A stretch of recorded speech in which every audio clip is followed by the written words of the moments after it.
Halo semuanya, perkenalkan nama saya Marli Desvira Ralahalu, mahasiswa program studi agribisnis Universitas Terbuka dengan NIM 0560322823. Hari ini kita akan membahas 4 topik penting tentang penyuluhan. Yang pertama, perbedaan antara proses adopsi dan difusi inovasi pertanian. Yang kedua, upaya penyuluh untuk mempercepat difusi. Yang ketiga, penyuluhan partisipatif. Dan yang keempat, perbandingan antara sistem latihan dan kunjungan atau LAKU dengan pendekatan partisipatif. Mari kita langsung mulai ke topik yang pertama. Baik, kita masuk ke topik yang pertama, perbedaan antara proses adopsi dan proses difusi inovasi pertanian. Apa perbedaan antara proses adopsi dan difusi inovasi pertanian? Proses adopsi itu fokus pada individu, seperti petani, yang menerima dan mengimplementasikan inovasi baru. Ini melibatkan tahapan pribadi, mulai dari kesadaran hingga penggunaan penuh. Sedangkan difusi adalah penyebaran inovasi dari sumbernya ke masyarakat luas melalui komunikasi. Jadi, adopsi itu mikro atau individu, sedangkan difusi itu makro atau kelompok. Baik, sekarang mari kita lanjut ke upaya penyuluh untuk mempercepat difusi inovasi. Penyuluh bisa mempercepat difusi dengan berbagai upaya, misalnya melakukan demonstrasi lapangan untuk menunjukkan manfaat inovasi secara langsung. Lalu, mengadakan pelatihan dan workshop kelompok agar pengetahuan tersebar cepat.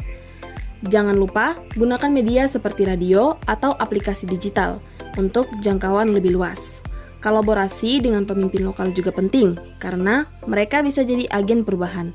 Terakhir, selalu evaluasi dan ambil umpan balik dari petani untuk menyesuaikan pendekatan. Selanjutnya, kita bahas penyuluhan partisipatif. Mengapa disebut partisipatif? Penyuluhan partisipatif disebut begitu karena melibatkan petani aktif sebagai subjek utama, bukan cuma penerima pasif. Mereka ikut kolaborasi untuk identifikasi masalah dan solusi.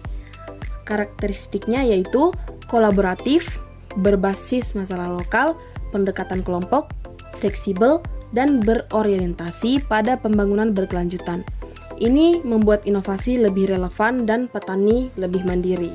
Yang terakhir, mari kita bandingkan sistem LAKU dengan pendekatan partisipatif. Dari sisi tujuan, LAKU berfokus pada transfer teknologi untuk produktivitas cepat, sementara partisipatif untuk pemberdayaan jangka panjang.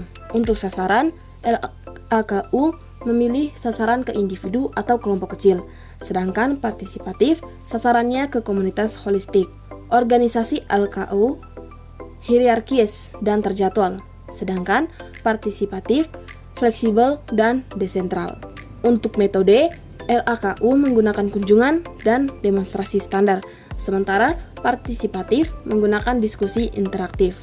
Dalam peran penyuluh di LAKU, penyuluh sebagai ahli instruktur, sedangkan pada penyuluhan partisipatif sebagai fasilitator. Nah, itu dia tadi rangkuman materi kita tentang penyuluhan. Semoga dari materi ini dapat bermanfaat dan dapat menambah wawasan teman-teman sekalian. Terima kasih sudah menonton sampai akhir. Sampai jumpa di video berikutnya.